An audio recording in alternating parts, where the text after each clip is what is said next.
Olá pessoal, bom dia, boa tarde, tudo bem com vocês? Um prazer enorme estar aqui nesse evento com tanta gente importante, inteligente. Eu sei que o Cauê, o Narcélio, o Gustavo, o Salim está aqui, muita gente importante.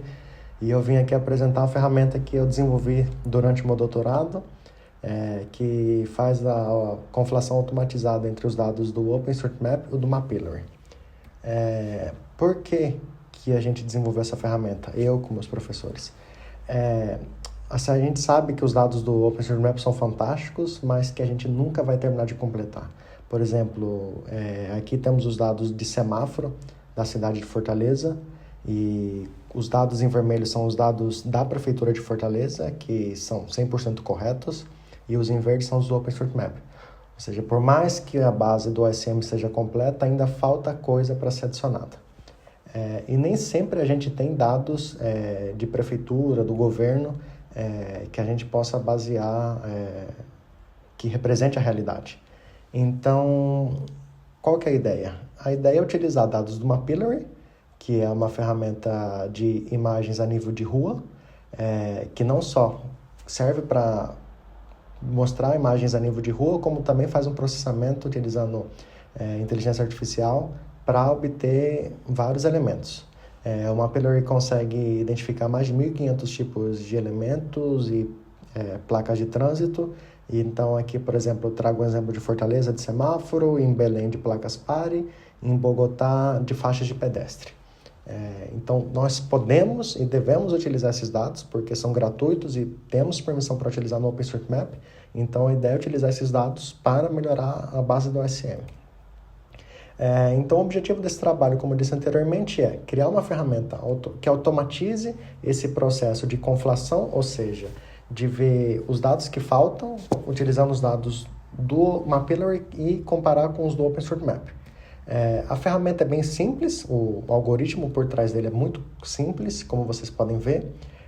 Se utiliza a linguagem de programação Python, com as bibliotecas do Mapillary e OSMNX para baixar os dados do Mapillary e do OpenStreetMap, e algumas outras bibliotecas também. Definimos uma área de interesse.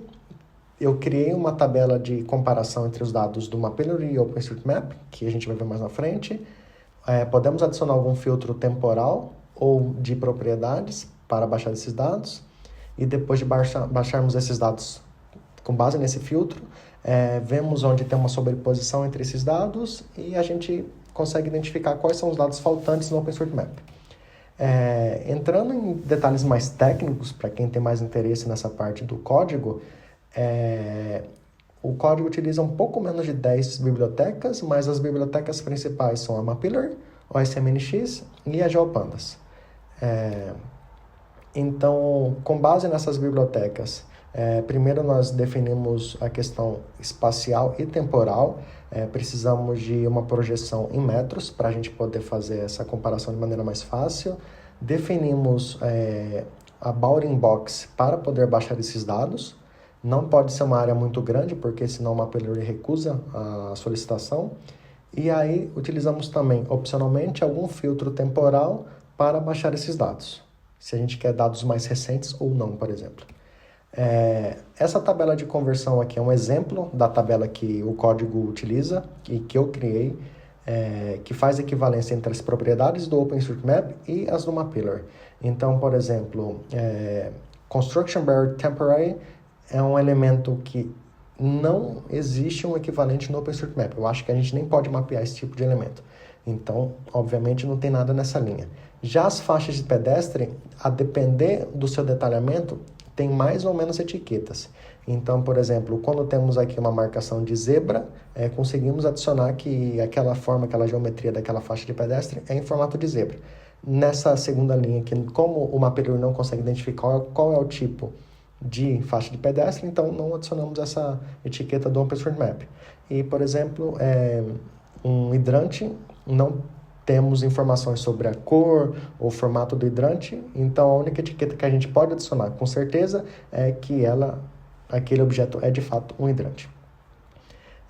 Eu fiz esse equivalente para mais de 200 elementos, e como eu disse anteriormente, são mais de 1.500 elementos diferentes no Mapillary. Então ainda tem um longo caminho para poder fazer a equivalência entre todos esses tipos de elementos. Como é que a gente faz para baixar os dados? A gente utiliza aquelas duas bibliotecas que eu mencionei antes. O problema é que a biblioteca do Mapillary já tem 3 anos sem nenhuma atualização. Então, todas as dependências daquela biblioteca também são antigas, forçando a gente a utilizar versões antigas dessas outras bibliotecas. Então, por exemplo, a própria SMNX, que agora está na versão 2.0, já tem um novo formato para obter os dados, enfim. E a gente tem que utilizar uma versão antiga, com código antigo, para poder fazer o download desses dados. Mas é muito simples de obter esses dados, como vocês podem ver. Basta a gente ter informação da bounding box, das coordenadas da bounding box, e questão do filtro, seja das etiquetas do OpenStreetMap, ou seja dos elementos, das propriedades do Mapillary. A parte da conflação é relativamente simples. Uma linha de código já faz análise de interseção entre os dados, utilizando o GeoPandas. Então, assim, basicamente o que a gente faz obter os dois dados, OSM e Mapillary. Criamos um raio de 10 metros, eu vou explicar isso depois por quê, e a gente vê se tem uma interseção entre eles. Quando tem uma interseção, esse elemento do Mapillary é identificado e a gente retira esses dados do Mapillary. Por quê? Porque a gente afirma que os dados do OpenStreetMap são os melhores, em questão de posicionamento, por exemplo, ou de realidade, de atualização. Então, quando a gente retira esses dados do Mapillary, só vai sobrar no final os dados em que não tem nenhuma interseção entre Mapillary e OSM. Então, no final das contas, nós temos um arquivo que representa, em teoria, quais são os dados faltantes no OpenStreetMap. Parece complicado, mas não é, e eu vou mostrar mais na frente visualmente como é que isso funciona. Aqui temos os dois tipos de dados, em verde OpenStreetMap e amarelo Mapillary. Então, podemos ver aqui, por exemplo, que tem alguns elementos que tem uma interseção entre eles. E o que o código faz é justamente identificar quais são esses pontos onde há uma interseção, que são esses pontos em vermelho. Então, nós não queremos esses pontos em vermelho, porque ele já existe no OpenStreetMap. Então, o próximo passo é remover eles, e aí eu tenho esses dados em azul, que são os dados, em teoria, faltantes no OpenStreetMap. Então, os dados em azul o dado do Mapillary original menos os dados onde há uma interseção. E aí eu tenho esse arquivo em GeoJSON que eu posso exportar, e aí depois o mapeador pode utilizar esses dados para fazer o mapeamento, obviamente de maneira manual. Porque a gente consegue ver aqui que tem muitos erros de posicionamento. Eu que conheço a área, eu sei que esses daqui não existem, esse daqui pode ser que é o equivalente deste, esse daqui desse aqui, enfim, por questão de posicionamento também tem que ter um pouco de cuidado. Então, quais são as limitações dessa ferramenta e quais são os passos futuros que eu vejo para essa ferramenta? Em relação ao Mapillary, eu já disse algumas das limitações. A primeira, obviamente, é a questão da cobertura das imagens, ou seja, se não há imagem, não há identificação de elementos e a gente não pode utilizar esses dados, obviamente. A segunda questão é a questão do posicionamento, porque se utilizamos celulares com GPS ruim, por exemplo, ou a cobertura de árvores, então a recepção é ruim, enfim, os dados vão ter uma qualidade de posicionamento muito ruins, interferindo no resultado final.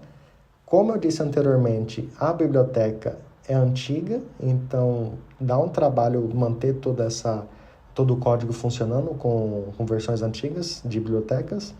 E a questão dos dados, que a gente tem que tomar cuidado de não utilizar dados antigos, porque as cidades são dinâmicas e a gente não tem certeza se aquele dado antigo ainda reflete a realidade de hoje ou não. Em relação ao código, o ponto principal é que funciona. Eu já tenho, isso é muito bom, eu já tenho ele funcionando há alguns meses, já fiz vários testes em diferentes cenários, cidades e propriedades, então funciona. Mas, obviamente, eu ainda quero melhorar esse código, quero melhorar a parte da filtragem dos dados do Mapillary E eu quero também criar uma ferramenta em que eu consiga baixar esses dados sem depender da Bounding Box. Somente com uma busca de um bairro, por exemplo, eu já consigo obter esses dados.